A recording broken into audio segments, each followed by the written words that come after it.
आखिर कराची दुनिया का बदतरीन शहर कैसे बना? तो द इकनॉमिस्ट ने कराची को रहने के लिए दुनिया का चौथा बदतरीन शहर करार दिया। आखिर इस रैंकिंग के पीछे की असल वजह क्या है? चलिए आज इस हेडलाइन के पीछे की कहानी को समझते हैं। क्योंकि जो शहर रोशनियों का शहर कहलाता था, जहां दूर दूर से लोग कराची के साहिल समंदर को और रोशनी को देखने के लिए आते थे, और कराची वो वाहिद शहर अब भी है जो पूरे पाकिस्तान को रेवेन्यू जनरेट करके देता है। तो ऐसा क्या हुआ कि जिसकी वजह से कराची दुनिया के बदतरीन शहरों में चौथे नंबर पे आ चुका है। इस रिपोर्ट में कराची 173 शहरों में 170वें नंबर पर है, यानी 170 नंबर पर, यानी सिर्फ 3 शहर उससे आगे हैं, बाकी वो उससे चौथे नंबर पे कराची का नाम है। इन 3 शहरों का नाम जो मैं आपको बताता हूँ वो ये है: ढाका जो बांग्लादेश में है, ट्रिपोली जो लीबिया में है, और दमस्कस जो सीरिया में है। बाकी फिर अपने कराची का नंबर आ जाता है। अब बात करते हैं कि ऐसा है क्यों। तो कौन सी ऐसी वजहें हैं जिसमें द इकनॉमिस्ट ने कराची को चौथे नंबर पे करार दिया है? सबसे पहले ये report the economics intelligence unit बनाता है और इसका नाम ग्लोबल लिवेबिलिटी इंडेक्स है, जो 5 चीज़ों पर मुश्तमिल है।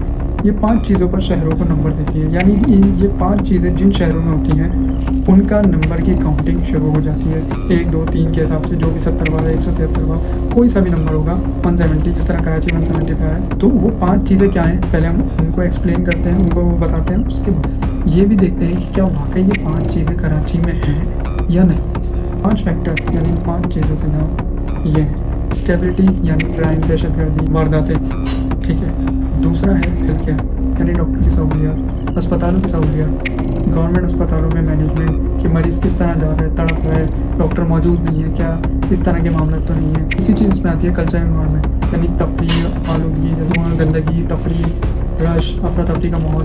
ये तीसरी चीज़ में आ गया कल्चर एंड इन्वायरमेंट।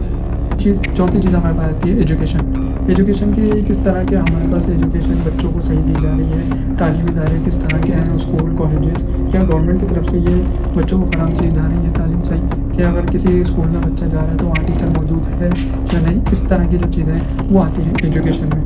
दूसरी चीज़ जो हमारे पास आती है उसका नाम है इंफ्रास्ट्रक्चर, ट्रांसपोर्ट, सड़कें, बिजली, पानी, गैस, ये सारे मामला इस फैक्टर में आते हैं।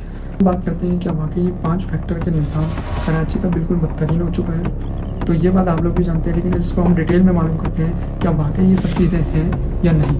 मैं एक फ्रेंडली होकर बात करता हूँ कि वाकई, जैसे मैं खुद कराची में रहता हूँ, तो सबसे पहले मैं लास्ट वाले फैक्टर पे आ जाता हूँ जिसमें सड़कें, पानी, बिजली और गैस के मामला हैं। तो मैं कुछ रिपोर्ट्स भी आप लोगों को दिखा दूँगा, कुछ न्यूज़ भी आप लोगों को दिखाऊंगा कि किस तरह लोग कितना परेशान है। सड़कों का तो मैं खुद ये कह लेंगे अपने आप को बुरा भला कहता हुआ जाता हूँ कि मैं कहाँ रह रहा हूँ, कि 1 किलोमीटर के बाद कोई ऐसा साफ रोड है ही नहीं कि बंदा जाए तो कोई सीधा निकल जाए। हम गड्ढा नहीं देखते, हम सीधा रोड तलाश करते हैं कि हाँ कहीं रोड है तो उस पर गाड़ी चला के हम निकल जाए। लेकिन कई रोड है नहीं, जितने रोड बिल्कुल सही सलामत थे वो भी खोद दिए गए, ठीक है। और अब जो वो खोद दिए गए उसके बाद वो बिल्कुल ही बनने का नाम नहीं ले रहे। एक तो पहले ही रोड ख़राब थे, उसके बाद अब जो जिन रोडों को खोदा किया, सब किया गया, उनका कोई पुरसाने हाल नहीं है, कोई पूछने वाला नहीं है, ठीक है। दूसरा हम आ जाते हैं कि पानी की सहूलत आप लोगों को पता है कराची में किसी इलाके में मौजूद है, वो भी किसी आधा घंटा आ गया, 5 मिनट आ गया, वरना ये जो टैंकर माफिया है, तो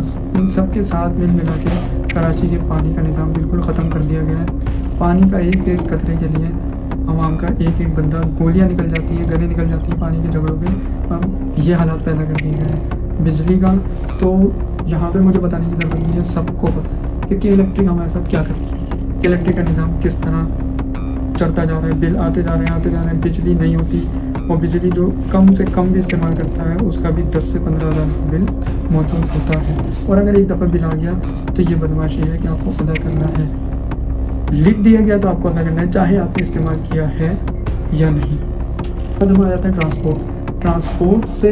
अब आप ये देखें कि ट्रांसपोर्ट की वजह से कितने डंपर माफिया या कितने डंपर में नौजवानों को, बाइक वालों को, सबको कुचलते हुए जा रहे हैं। कोई किसी औरत को कुचल रहा है, कोई किसको कुचल रहा है।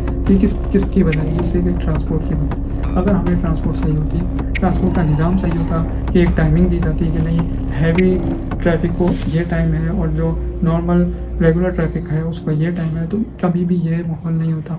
अभी जो मैं आपको परसेंटेज दिखा रहा हूँ, ये नंबर्स ऑफ एक्सीडेंट दिखा रहा हूँ, ये सिर्फ इसी वजह से है। तो ये क्यों हुए, इस वजह से हुए। ये कैटेगरी तो बिल्कुल रेड लाइन हो चुकी है, वो बिल्कुल सही है कि हाँ वाकई कराची में ये सब है।